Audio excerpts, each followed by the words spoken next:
ছোটবেলায় উচ্ছে বা করলা কোনোটাই একদমই পছন্দ করতাম না, কিন্তু আজকাল আমার আবার উচ্ছে করলার প্রতি একটা আলাদাই ভালোবাসা জন্মেছে।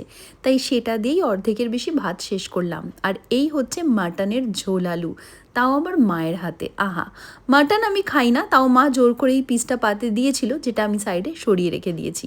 আমি ঝোল আলু দিয়েই কিছুটা ভাত খেলাম। মাটন না খেলেও মাটনের ঝোল আলু আমার কিন্তু আবার ভীষণ পছন্দের।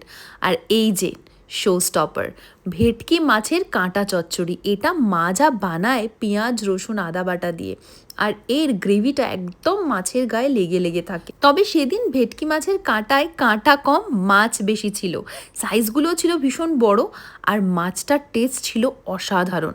সেই দিয়েই পুরো ভাতটা খেয়ে নিলাম। কলকাতায় গেলে আমার ওয়েট বাড়বেই, আর তাই নিয়ে আমি একটুও মাথা ব্যথা করি না।